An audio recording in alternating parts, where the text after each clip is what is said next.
Hello, everyone. My name is Nathan Medina, and this is Cody Rayburn, and we will be discussing the Roman legion and its organization.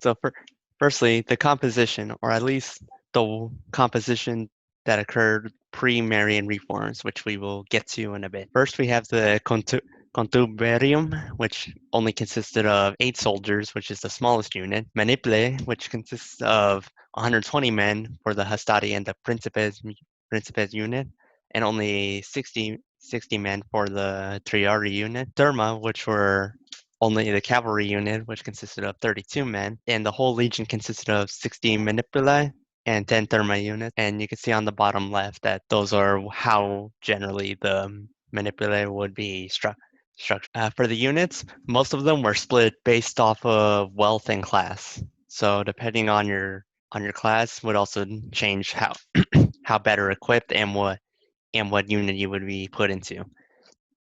The most basic one for the second most poorest would be the Hastati.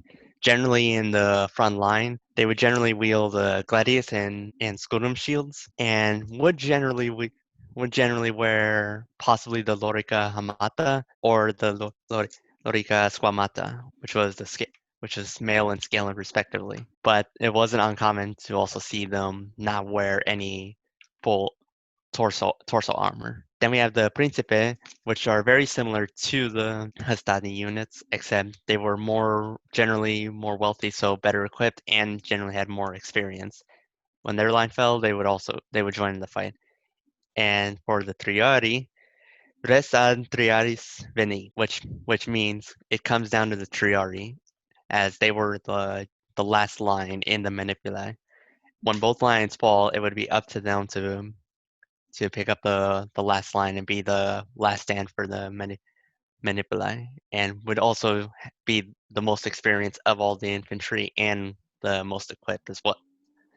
Then we have the equites, which were the cavalry unit, and you had to be very rich to become one, as you had to personally bring your own your own horse to the battle, and you also required a lot of experience, which was minimally 10 years. Then we have the velites, which were the poorest unit and the most poorly equipped, and because of this, they were only mainly used for skirmishing, tossing the spears and getting the enemy's attention, and would fall back to the last line and would join the Triarii if need be.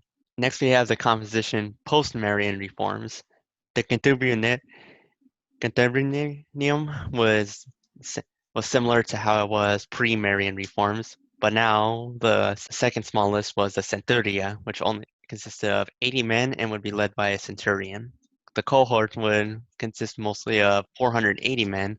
However, the first cohort, that was considered the most sacred and the most well-off cohort, would be double that size of around 800 men. So with each centuria, it would be led by centurions, but they would all generally be led by the primus pilus, who was the commander of the first cohort and also of all the other centurions. Then we finally have the legion, which consisted of all the cohorts, and the entire legion's command would be directly under the legatus legionis. Then we have the units in the legion post-Marian reforms.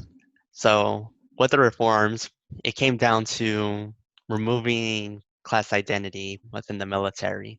This time, almost all soldiers, regardless of birth, origin, or wealth, would be put in similar conditions and equipment. This to better ensure that the army would always continuously have a standing army rather than relying on the same class. So with that, the legionnaire did not matter for background or wealth.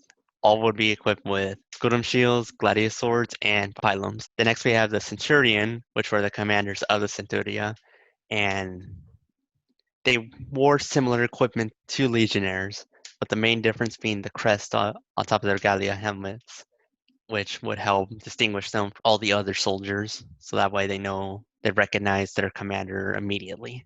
Prima Pilis, which was again commander of the first cohort, ranked above the normal centurion.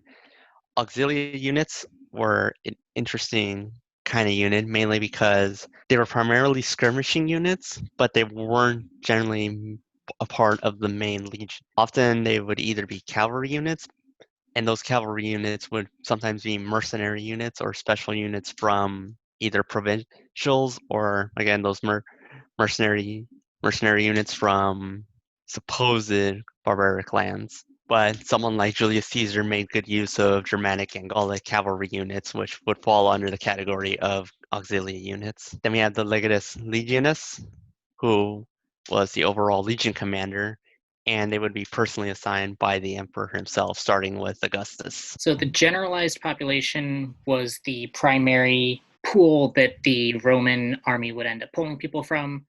They had to be an actual Roman citizen at the beginning, and it mainly went like that into the beginning of the imperial age. After that, they allowed provincials to create most of the composition. So, like we were saying a second ago, with people from Gaul and the Germanic tribes.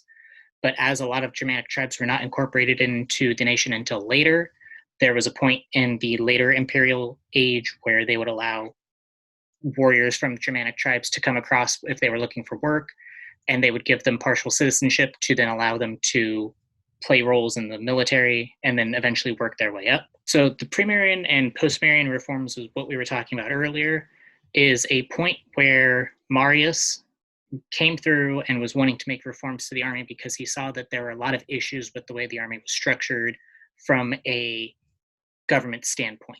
And it was that in the Premierian reforms, it was conscription, so you had to do so much military service, and your unit was based on your wealth and social status. And the army would disband either at the end of a season or at the end of a battle, depending on which came first. There are many reports, especially from the earlier ages, where they'd get to the end of the spring and the warriors went to get back home before winter came, and they would just end up getting home, and the battle would kind of just be left there until they could pick it up in the next season. Once Marius came through and made a lot of the reforms, the military became a volunteer-based with the promise of rewards after so many years of service. It became more of a professional soldiering, and a standing army was ensured the safety of Rome for so many years. And you always had someone running through the ranks to make sure that people were in shape and making good use of their time. This is more, the gentleman on the top right is Marius, is a statue. Bottom right is going to be a rendition of him. But Gaius Marius was the man who more or less pushed through a lot of these reforms in his 7 times as consul. And he really noticed these issues when he was doing the wars in North Africa against the Cimbri and Teuton tribes. He noticed that the army would lose small battles in certain positions because the professionalism of the soldiers just wasn't there. And because they had, that point to look forward to as like their end date, then they wouldn't be able to do much with it. They would then shift the focus from primarily being class and wealth-based to being one of open recruitment for all classes and Roman citizens. They would ensure the safety of the Roman nation, because with a professional standing army, you can constantly be moving it. And as you saw, the legions would predominantly be roughly around 4,200 soldiers. And with a city population in Rome of reaching almost 1 million, you could have tons of different armies running around doing different jobs if you needed them to. So you could build a new one up if you needed to, and then continue to move it through. The formation of the units is based largely on the number of men that are potentially there. So the 4,200 mark was generally the largest standing army that would really be there during the Republican times. And during the imperial times, they bumped it up to 5,200, and they would change the different compositions of the latter layers. So in the Republican period, it was more of a cavalry-based unit. Towards the imperial period, there was a lot more of the auxiliary, which would then allow for different uses and functions depending on the battle. During the Republican period, the Legion was organized into 10 cohorts. So the big thing was that they would step up if one of them fell. So the more men that were starting to fall out of the first cohort, the second cohort comes in and fills, and they just kind of keep moving the lines through, similar to like what you would think of like a Napoleon army. As one man falls, the next steps up and takes the place to just continue this onslaught of, it's a wall that you cannot penetrate. And this would allow the different functions to change based on how many men of different classes and strata were able to fill the ranks. This last One of the last slides is going to be based on the generalized ideas of how they would work. You'd have your cavalry on your flanks so that you could easily maneuver around the sides of another army, ensuring that you could potentially throw them off guard or even get to weak points in the teams. That way you could win a battle potentially quicker. And as you see the layering of the cohorts, again, it's one of those, once the first one falls, the next one steps up, and you can constantly have guys moving up to make sure that you don't lose your ground. The light troops in the back are going to be your skirmishing troops. So they would start off at the front, start the battle, maybe get a couple of quick hits in.